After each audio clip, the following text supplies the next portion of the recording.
Imagine being completely untouchable.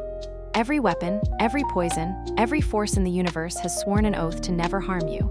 You're throwing axes at your friends for fun because nothing can hurt you. Then a blind man throws a twig and everything ends.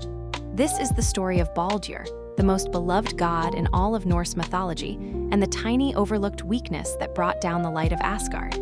His death wasn't just a tragedy, it was the beginning of the end of the world.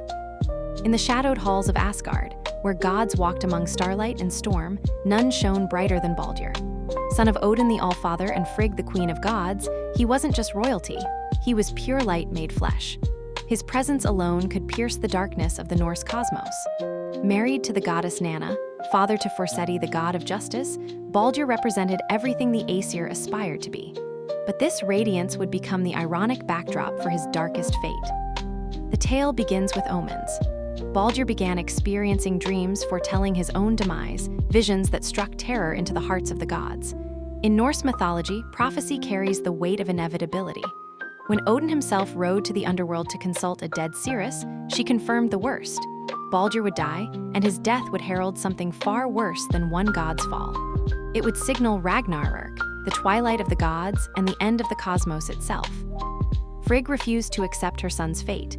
She undertook an extraordinary protective measure, traveling throughout the entire cosmos, extracting sacred oaths from every substance, every element, every living and unliving thing, promising that none would harm her son. Fire swore, water swore. Stone, metal, wood, venom, all gave their word. With these oaths secured, the gods indulged in a macabre sport. They hurled weapons at Baldur, watching with delight as everything turned aside harmlessly. The god of light stood invulnerable, surrounded by immortal laughter. But Loki, the eternal disruptor, observed with calculating eyes. Disguising himself as an old woman, he approached Frigg with innocent inquiries. Had she truly covered every possibility? Was nothing overlooked? Frigg, unsuspecting, admitted one fatal exception, the mistletoe. She had considered it too small, too harmless, too insignificant to pose any threat. This admission became the thread from which tragedy would be woven. Loki acted with characteristic malice, fashioning a spear from the innocent plant, creating the only weapon in all creation capable of piercing Baldur's protection. Loki required another hand to wield his weapon. Direct action would expose his guilt too plainly. He found his instrument in Herther, Baldur's own brother, a god blind to the visible world. "You must feel left out," Loki whispered, not being able to join the sport. He placed the mistletoe spear in Herther's hand and guided the blind deity's arm toward the shining target. The projectile flew true. It pierced Baldur straight through. The god of light fell, his radiance extinguished. Silence descended upon Asgard, a silence that marked the first step toward the end of everything. The grief that followed transcended divine composure, yet within despair flickered hope. Hermod, another son of Odin, rode the eight-legged steed Sleipnir down into Hel's realm. There he found Baldur pale and grim beside the death goddess. Hel offered a conditional bargain. Baldur would return if everything in creation wept for him. Messengers traveled the 9 realms, and the world did weep. Gods, giants, stones, trees all shed tears. The conditions seemed destined for fulfillment. Then came the refusal that sealed fate.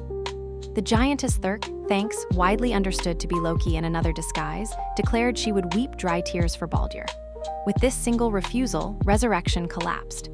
Baldur remained in Hel's joyless kingdom, destined to stay until Ragnarök, when he would emerge to participate in the final cosmic conflict. His story resonates across mythic traditions: the beautiful dying god, the failed resurrection, the single refusal that prevents redemption. Yet it carries distinctly Norse characteristics: the binding power of oaths, the inevitability of fate, the complex moral ambiguity of Loki's role as necessary agent of destruction. Baldur's story reminds us that even the most protected among us have overlooked weaknesses, and that fate finds a way. If this tale of divine tragedy captivated you, subscribe to Mythorica for more dark mythology, unsolved mysteries, and ancient legends. Drop a comment. What's the most haunting myth you've ever encountered? The world of the unexplained awaits.